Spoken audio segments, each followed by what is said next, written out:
আজকের এই বিশেষ আলোচনায় সবাইকে স্বাগত। আচ্ছা, একটা ব্যাপার একবার কল্পনা করা যাক। নাক পুরোপুরি বন্ধ, ঠিকমতো শ্বাস নেওয়া যাচ্ছে না, আর মনে হচ্ছে পুরো মাথাটা যেন ভীষণ ভারী হয়ে আছে। ভীষণ অস্বস্তিকর, তাই না? এটি এমন একটা সার্বজনীন সমস্যা যা যেকোনো সময় আমাদের দৈনন্দিন জীবনের স্বাভাবিক ছন্দ একেবারে নষ্ট করে দিতে পারে।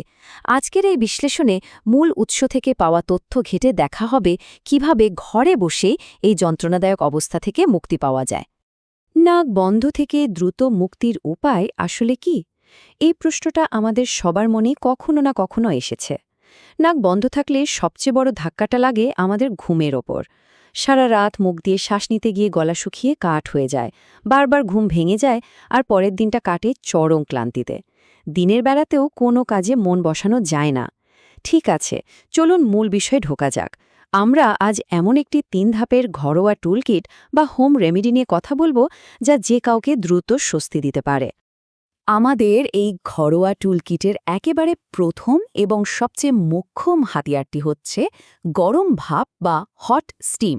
যখন নাক একেবারে তীব্রভাবে জ্যাম হয়ে থাকে, তখন সরাসরি তাপ বা টার্গেটেড হিট ব্যবহার করে সেই ব্লকেজ ভেঙে ফেলার জন্য এর চেয়ে ভালো উপায় আর হতেই পারে না।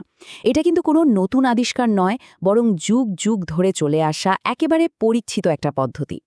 এই স্লাইডের সবচেয়ে ইন্টারেস্টিং বিষয়টা হলো এই পদ্ধতিটা কতটা সহজ অথচ কতটা কার্যকরী। এখানে 3টি সুনির্দিষ্ট ধাপের কথা বলা হয়েছে।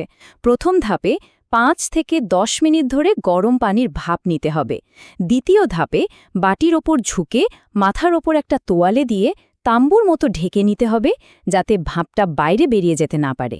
আর তৃতীয় এবং অত্যন্ত জরুরি ধাপটি হল খুব ধীরে ধীরে নাক দিয়ে শ্বাস নেওয়া। এই 5-10 মিনিটের সময়কাল এবং ধীর গতির শ্বাস-প্রশ্বাস, এই দুটো বিষয় কিন্তু পুরো ম্যাজিকটা তৈরি করে। কিন্তু গরম ভাপ আসলে নাকের ভেতরে গিয়ে করেটা কি? এর পেছনের বিজ্ঞানটা বেশ চমৎকার।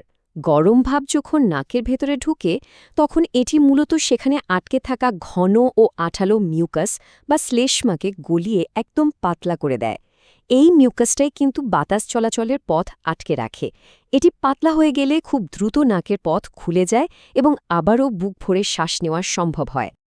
এবার আসা যাক আমাদের টুল কিটের দ্বিতীয় টুলে, আর তা হল স্যালাইন স্প্রে বা ন্যাসাল ওয়াশ ব্যবহার করা। প্রথম পদ্ধতিটা ছিল মিউকাস পাতলা করার জন্য, আর এই দ্বিতীয় পদ্ধতিটা ডিজাইন করা হয়েছে নাকের ভেতর থেকে অস্বস্তিকর উপাদানগুলোকে একেবারে ধুয়ে বের করে দেওয়ার জন্য। ব্যাপারটা অনেকটা নাকের ভেতরের অংশকে খুব ভালোভাবে গোসল করানোর মতো। আর এই স্লাইডটা দারুণভাবে বুঝিয়ে দিচ্ছে যে একটা লবণ মিশ্রিত স্যালাইন ওয়াশ বা স্প্রে নাকের ভেতরে কতটা শক্তিশালী ক্লিনজার হিসেবে কাজ করে। এটি মূলত 3টি জিনিস পরিষ্কার করে: ধুলোবালি, অ্যালার্জেন এবং অবশিষ্ট মিউকাস। বাইরের পরিবেশ থেকে আসা যেসব ক্ষুদ্র কণা বা অ্যালার্জেন নাকের ভেতরের সংবেদনশীল পর্দায় জ্বালা বা প্রদাহ সৃষ্টি করে, স্যালাইন পানি সেগুলোকে আক্ষরিক অর্থে ধুয়ে মুছে একেবারে সাফ করে দেয়। সোর্স ম্যাটেরিয়ালে স্পষ্টভাবে বলা হয়েছে যে নির্দিষ্ট কিছু সাধারণ শারীরিক সমস্যায় এই ফ্লাশিং বা ধুয়ে ফেলার পদ্ধতিটি অসাধারণ কাজ করে। বিশেষ করে যাদের ঠান্ডা লাগার সমস্যা আছে, যারা বিভিন্ন ধরনের অ্যালার্জিতে ভুগছেন, অথবা যাদের দীর্ঘমেয়াদী সাইনাসের সমস্যা রয়েছে, তাদের জন্য এই স্যালাইন স্প্রে রীতিমতো একটা গেম চেঞ্জার। এটি নাকের ভেতরের পরিবেশকে আর্দ্র রাখে আর প্রদাহ কমাতেও দারুণ সাহায্য করে। চলুন সামনের দিকে এগিয়ে যাই এবং দেখি এই পদ্ধতিটা কিভাবে কাজ করে। আমাদের টুলকিটের তৃতীয় এবং চূড়ান্ত স্ট্র্যাটেজিটি দিন এবং রাত উভয় সময়ে স্বস্তি দেওয়ার উপর ফোকাস করে। এখানে গরম পানীয় এবং মাথা উঁচু রাখার কথা বলা হয়েছে। প্রথম দুটো পদ্ধতি আমরা বাইরে থেকে প্রয়োগ করেছি, কিন্তু এই পদ্ধতিটা কাজ করে ভেতর থেকে এবং শারীরিক অবস্থানের একটু পরিবর্তনের মাধ্যমে। যেমনটা এখানে দেখতে পাচ্ছি, সোর্সে উল্লেখিত সুনির্দিষ্ট কিছু গরম পানীয় তালিকা দেওয়া আছে। গরম পানি, আদা চা এবং স্যুপ। এই তরল খাবারগুলো যে শুধু শরীরকে হাইড্রেটেড রাখে তা নয়, বরং এগুলো শরীরের ভেতরের টুল হিসেবে কাজ করে। এই উষ্ণ তরলগুলো পান করলে এর তাপ গলা এবং নাকের পেছনের অংশে দারুণ একটা প্রশান্তিদায়ক প্রভাব ফেলে। এই গরম পানীয়গুলো খাওয়ার একটা সুনির্দিষ্ট মেকানিক্যাল সুবিধাও কিন্তু আছে। এটি নাকের চাপ বা ন্যাজাল প্রেশার কমায়। যাদের সাইনাস ব্লক হয়ে যাওয়ার অভিজ্ঞতা আছে, তারা নিশ্চয়ই জানেন যে চোখের চারপাশে এবং কপালে কি নিদারুণ ব্যথার চাপ অনুভব হয়। এই গরম পানীয়গুলো সেই যন্ত্রণাদায়ক সাইনাসের চাপ কমাতে সরাসরি সাহায্য করে। আর রাতের বেলার জন্য রয়েছে দারুণ একটা ফিজিক্যাল হ্যাক। ঘুমানোর সময় বালিশ একটু উঁচু করে রাখা। এটি মূলত মাধ্যাকর্ষণ শক্তিকে কাজে লাগানোর একটা উপায়। সমতলভাবে শুয়ে থাকলে মাধ্যাকর্ষণের কারণে রক্ত এবং অন্যান্য তরল নাকের দিকে জমা হয়ে ব্লকেজ আরও বাড়িয়ে দেয়। কিন্তু মাথাটা সামান্য উঁচু করে রাখলে মাধ্যাকর্ষণ তরলগুলোকে নিচের দিকে টেনে রাখে। ফলে রাতে নাক কম বন্ধ হয় আর নিশ্চিন্তে ঘুমানো যায়। আচ্ছা, আমরা এতক্ষণ চমৎকার সব ঘরোয়া সমাধান নিয়ে কথা বললাম, তবে যে কোনো স্বাস্থ্য বিষয়ক আলোচনার মতোই এখানেও একটা অত্যন্ত গুরুত্বপূর্ণ সেফটি চেক বা সতর্কবার্তা রয়েছে। কখন বুঝতে হবে যে পরিস্থিতি সাধারণ সর্দি কাশির চেয়েও বেশি কিছু আর পেশাদার চিকিৎসার প্রয়োজন? এখানকার সবচেয়ে গুরুত্বপূর্ণ পয়েন্টটি হল এই ৩টি সুনির্দিষ্ট রেড ফ্ল্যাগ বা সতর্ক সংকেত চিনে রাখা।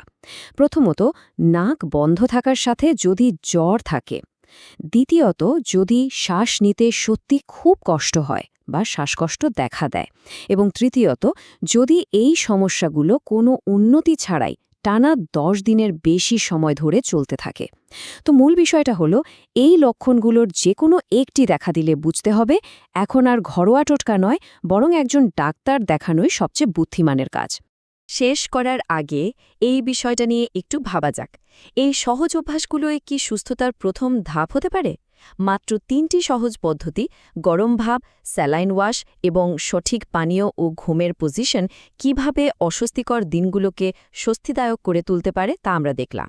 সঠিক জ্ঞান এবং তার প্রয়োগেই হচ্ছে সুস্থতার মূল চাবিকাঠি।